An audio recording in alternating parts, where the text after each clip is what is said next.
भाजपा को हराएंगे हम उत्तर प्रदेश में। इनको जनता जवाब देगी।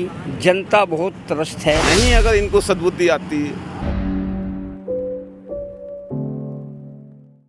हिंदुस्तान में अंग्रेजों को भगा दिया, ये तो कुछ है ही नहीं। ये किसान मतलब हर धर्मी कर रही है सरकार। किसानों से बात नहीं करना चाहती। किसानों ने इसे वोट दिया है, उस वोट के बदले इसने अपनी हिटलर शाही चला दी है। नए बच्चों को मतलब बेरोजगार कर दिए, पढ़े लिखे बच्चे, उनकी नौकरियां ख़त्म कर दी। आगे जो यूपी में चुनाव आ रहा है उसमें बिल्कुल इसको वोट नहीं दिया जाएगा। हम लोगों ने से भाजपा को वोट दिया एक तरफा।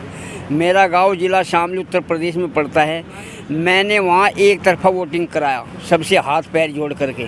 भाई अच्छा काम करेंगे ये लोग किसी की नहीं मानते। सिर्फ मोदी जी, अमित शाह जी अपनी ही हर धर्मिता से राज चला रहा है। मतलब किसी एमपी से सलाह नहीं लेता, कोई एमपी किसानों में नहीं आता, कोई विधायक नहीं आता हमारा यूपी का भी। जो योगी कर रहा है और किसी कुछ मानते ही नहीं। तो इनको जनता जवाब देगी।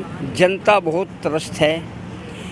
और आने वाला जो चुनाव है अभी यूपी के अंदर जनवरी फरवरी में, इनको अभी देख लो आप जिला पंचायत में किस तरह से बुरी हार मिली है भाजपा को पूरे उत्तर प्रदेश में। वो उससे बुरा हाल इनका विधानसभा में होने जा रहा है। लोग बहुत त्रस्त हो गए, महंगाई बहुत बढ़ा दी और किसान इतना परेशान है, आज उसे वाजिब दाम नहीं मिल रहे। एमएसपी कहते हैं ये लोग। अभी 3 दिन जिला शामली में 1 महीना पहले रजिस्ट्रेशन था किसानों का, इन्होंने अनाज नहीं लिया, एकदम अपनी लेवी बंद कर दी। 3 दिन से शामली तहसील में धरना दिया।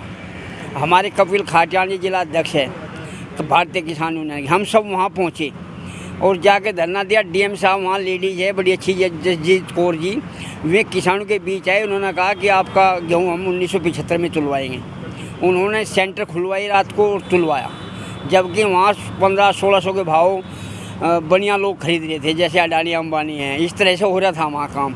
2000 क्विंटल गेहूँ परसों तुला है 3 दिन किसानों के धरना देने के बाद। जैसे कल 26 जून था तो सब लोगों ने यहाँ पर प्रदर्शन किया था और ज्ञापन सौंपे थे राज्यपालों को। तो कल आप भी यहाँ पे थे? नहीं, कल हम वहाँ धरना दे रहे थे शामली तहसील के उत्तर प्रदेश में। कल आप वहाँ पे थे? हम वहाँ पे थे। आपने वहाँ पे ज्ञापन सौंपा? हाँ, ज्ञापन सौंपा हमने वहाँ पे। हाँ, तो किसानों से बात करनी चाहिए मोदी जी सरकार को जरूर, हठ धर्मिता छोड़ करके। ये जनता ने इनको बैठाया है, जनता ही इनको उखाड़ के फेंक देगी। हिंदुस्तान में अंग्रेजों को भगा दिया, ये तो कुछ है ही नहीं। मतलब यहाँ की जनता जब मन में ठान लेती है उसे करके दिखाती है। ये मोदी जी आपको सोचना चाहिए। पहले मनमोहन सिंह प्रधानमंत्री थे, किसानों का प्रतिनिधित्व गया, गट्टा पकड़ के किसानों ने 60 रुपये बढ़वा लिए थे। मनमोहन सिंह को बढ़ाने पड़े थे। ये जानते थे किसान क्या चीज़ होती है हिंदुस्तान की, ये सबका पेट पालता है। तो इनको अपनी हठ धर्मिता छोड़ करके मोदी जी को किसानों के बीच आकर के इनको समझाना चाहिए। ये मान भी जाएंगे। मतलब ये बेरोजगारी का तो जैसे न कर देना, इसे तो खोल देना चाह। मतलब बेरोजगारों को रोजगार देने चाहिए। जब रोजगार मिलेगा जब भी तो काम चलेगा। भले ही तनख्वाह कुछ कम कर ली जाए, परंतु बेरोजगारों को नौकरी देनी चाहिए। आज हमारे हताश है यहाँ का नवयुवक जो पढ़ा लिखा है, उसे नौकरी नहीं मिल पा रही। लेकिन आप फिर भी कह रहे हैं कि हम दे देंगे। नहीं, ये सुधरेंगे तो हम भी सुधर जाएंगे। जब वो सुधरने को तैयार ही नहीं है मोदी जी, मैं बात ही करने को तैयार नहीं किसी से भी, कि अपनी हर धर्मिता चला रहे। अडानी अंबानी की बात सुन रहे हैं और की सुनते नहीं। तो अडानी अंबानी से काम नहीं चलेगा यहाँ तो सभी जनता को साथ लेकर काम चलेगा। तो आगे भी इसी तरह से चलता रहेगा? हाँ जी, जब तक ये नहीं मानेंगे धरना ऐसे ही चलेगा और बढ़ेगा, बहुत ज़्यादा बढ़ेगा। अब लोगों में इतना जोश आ गया है, बहुत ज़्यादा बढ़ेंगे लोग। मतलब सरकार देख लो बंगाल में क्या हुआ है, यहाँ भी ऐसे होने जा रहा है। जहाँ जहाँ चुनाव होंगे वहीं डालते चले जाएंगे इनको। यूपी में जनवरी फरवरी में इलेक्शन है तो निश्चित वहाँ सरकार ख़त्म हो जाएगी और यहाँ भी उसके साथ साथ होनी है, क्योंकि वहाँ के एमपी को गांव में नहीं बढ़ने दे रहे भाजपा के आदमियों को। ब्याह शादी में बंद करा, ब्याह शादी में भी सब जगह बंद करा दिया, बहिष्कार कर दिया एक तरह से जनता का। वे भी लोग जाने को मना कर रहे हैं, अब जनता से डर रहे हुए हैं।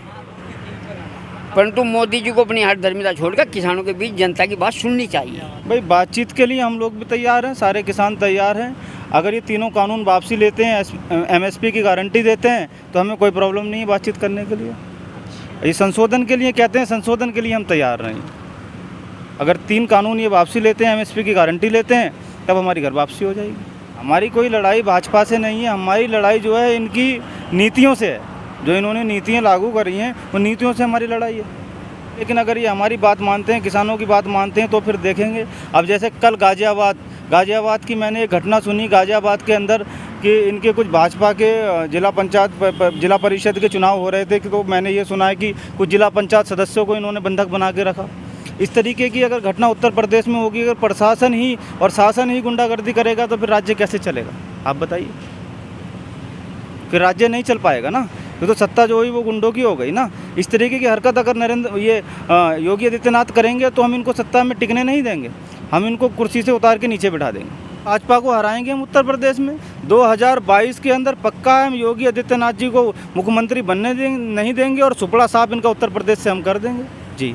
उत्तर प्रदेश में हम भाजपा की सरकार नहीं बनने देंगे, ना इनके एमएलए को अपने गाँवों में घुसने देंगे, इनके विधायकों भी ना शहरों में, गाँवों में, जहाँ जहाँ हमें पाबंदियाँ लगानी है वहाँ हम पाबंदियाँ लगाएंगे, लेकिन इनको घुसने में नहीं देंगे। क्योंकि ये क्या कहते हैं पता है कि कोई कहता है कि हिंदू खतरे में, कोई कहता है कि मुसलमान खतरे में, मुझे तो लगता है कि हिंदुस्तान खतरे में।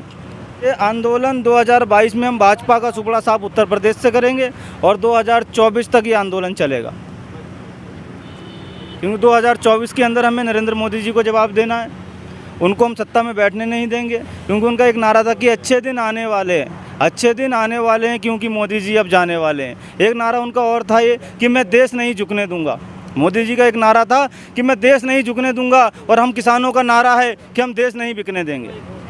7 महीने पूरे हो चुके, जी। लेकिन सरकार सुनने को तैयार नहीं। क्या रणनीति होगी आगे? हमारा शांतिपूर्ण आंदोलन जिस तरह से चल रहा है इसी तरीके से चलता रहेगा, मगर जो सरकार को बीमारी है उसका जो बिल्कुल क्लियर पता चल गया, उसका हमने ट्रीटमेंट भी शुरू कर दिया। पहला ट्रीटमेंट बंगाल में सफल हुआ, दूसरा यूपी में होगा, उसके बाद उत्तराखंड, पंजाब, और फिर 2024 में जून तक पक्का इलाज करके जो इनको स्वस्थ कर देंगे।